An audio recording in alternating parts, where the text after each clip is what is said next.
This begins Section 4, the End of Reconstruction. So many whites in the South resented the Reconstruction governments. They were governments that were forced on them. They were not like a fair representation of like the needs and beliefs of the people of their states. The taxpayers blamed the high taxation on corruption and misuse of public office because they were upset, and rightfully so. Their taxes went up 400% to what they had been, and it was that money was going to pay for things that they didn't necessarily agree with. And to top that off, they also felt that the money was being mismanaged in government. The worst part of Reconstruction for many Southerners, including mostly white Republicans, was that seeing their former slaves having power and holding the public office. That was really difficult for them. So, because of this resentment, you get, unfortunately, there was violence. So, the Democratic strategy was to regain power. And they thought, okay, well, maybe if we win the African American vote, we can get back into power. Because remember, the last presidential election, the majority of the African American vote was the reason, or getting that African American vote was the reason for the winning of that last election. Well, they failed at that. They failed hard because African Americans are like, no, we're not going to vote for you. You're the people that are trying to make and pass these laws that are going to hurt our livelihood, our lives. That they're going to negatively impact us. Like, why am I going to vote you into power? That's going to work against me. So they're like, no. So then they're like, okay, well, let's try and take a legal route.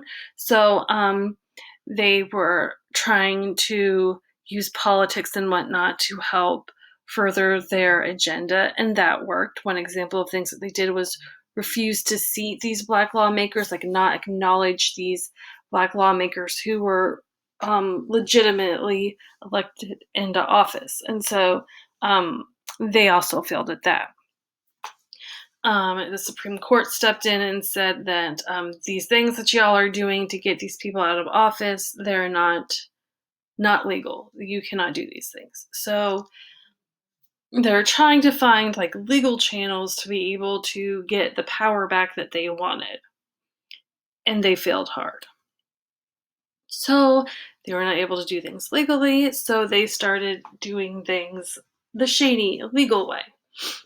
So not being able to oust African Americans from having this political strength, some Southerners began to form these secret societies. And the most infamous one is the Ku Klux Klan. It's abbreviated KKK. So these Klansmen wore long hooded robes, and they armed themselves with guns and other types of weapons, and they attacked African Americans who they felt were, quote, acting out of their place. So they thought that they were better than the whites, or they were better than them. And so they would beat them severely. They would torture them. An example of a torture that they would use were tar and feather. And like if you think of tar, like tar does not come off. Like you have to wait for your skin to like shed it off because it attaches to your skin, and it will, if you try to rip it off once it dries, it will literally like rip the skin off your body. And so they would put this, it's a sticky substance, and it's not good. It's not healthy for it to be on your skin. So there had all this tar that would be stuck on them, and then they would cover them in feathers, and those feathers would stick to them. And it was a way to torture them because, again, it was painful to heal from that. And then just the feathers was like adding insult to injury, adding like another layer of ridiculousness look to them. So they would torture them, and they would even murder them. And they did this as like a scare tactic to get these African Americans to not think that they can advance in society. And you can see here in this political cartoon that you have a Klansman reaching out to like a government type official, a white official, And you can see that they're holding a skull and crossbones over top of this African American family who's like clamoring down in fear because they're afraid of what these people may do to them. And above in this political cartoon, it says the version as it was. So they're trying to get back to the old Southern ways. So in 1870 to 1871, Congress passed three laws known as the Enforcement Acts to stop these hate crimes in the South. So it made it illegal to prevent a person from voting by bribery, force, or scare tactics, which is exactly what these, like the KKK, was trying to do. And President Grant even went so far to send troops to the South to enforce these acts. Hundreds of people were arrested, but very few were convicted due to witness intimidation. So, yes, you have this due process of law and you can't break these laws, but when it actually came down to it in the courtroom, these very few were actually convicted because people were scared to speak out and agree and be like, yeah, I saw this happening, or yes, they did this, so and so did this to me, to get that person convicted.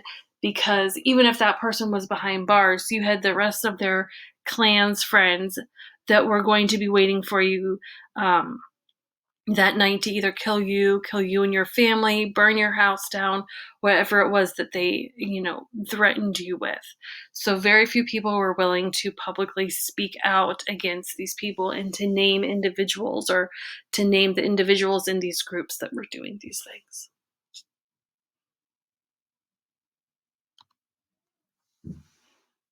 The Amnesty Act of 1872. So many Northerners, they began losing interest in fighting this fight in the South. Like, they wanted the slaves to be free. They got that. They got them in the Constitution, the right to vote, the right to be considered a citizen. And so they were just over. They felt that the fight that they were wanting was done. And so they wanted to have this idea of amnesty.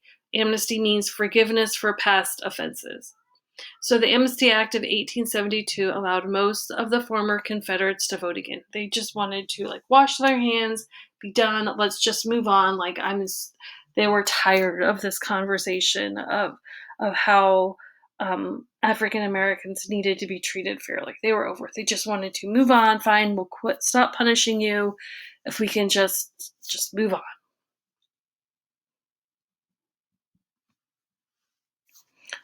As a result of this act, Democrats immediately gained control of their elected offices, except for those in South Carolina, Louisiana, and Florida. And that was only because there were still federal troops in there to make sure that people were not um, acting ignorantly and putting these old school Southern ways back into practice. And if you look at this political cartoon, it shows that. So it shows how the South is rising again, and um, this whole idea of fair democracy for all in the South is going. You have all these African Americans who are laying on the ground, shot dead, and the people holding those guns are those like white Southerners. So that's an interesting cartoon to take a look at.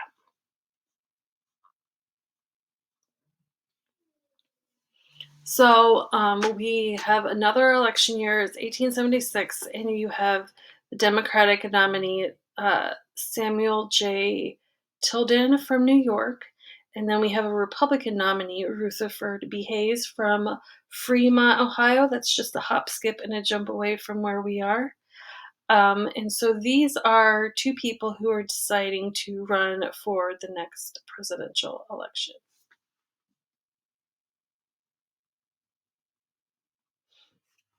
So the election results came in, and Tilden had 184 votes, and Hayes had 165 votes. 20 of the electoral votes were disputed, and those were from a combination of four different states. because remember, you needed total in the Electoral College of 100 at this time, 100, or I'm sorry, 369 votes are their total, and you need 185 to win. So Tilden is down by 1 vote, but there's these other 20 votes that are being disputed. So we have a Republican controlled Congress. And that Congress, they came up with a commission to decide and rule over these 20 votes. Like, who should these 20 different votes go to?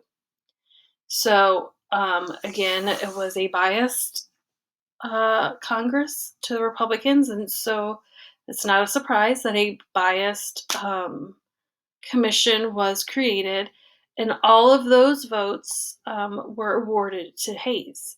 So 165 plus 20 equals that golden number of 185 to win the election. So the Democrats were so angry they threatened to block the commission's decision. They were not happy about that.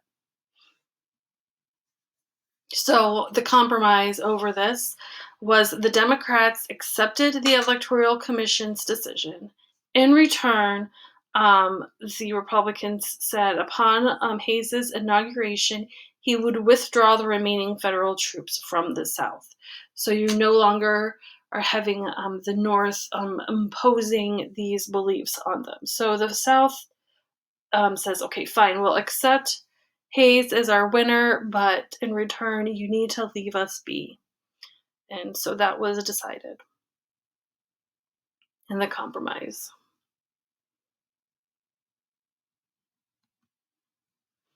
So once troops were removed from the South, the Reconstruction was officially over. Democrats took control of all the southern states. They made it a white man's country again, unfortunately. And the South was once again run by the white men who held slaves. This was a giant step backwards in the South. And this, again, this political cartoon is really powerful. It's titled Compromise with the South. And you can see it's like you can see like there's that Southern flag that's held upright here on the right. And over here, it's like on the left side, you have like a beaten northerner with the American flag is turned upside down. And if you ever see the American turned upside down, it's supposed to be a sign of distress. So that's what it's showing here. It's like a sign of distress. The North, like the Union, we've lost here. You have like Lady Liberty down here crying over this grave, and on the tombstone it says, "In memory, Union heroes," and it's like useless and more. So it's like everything that was just fought for, the Civil War, everything that was fought for has now been lost because of this compromise. The South is going to rise again in their racially bigoted ways.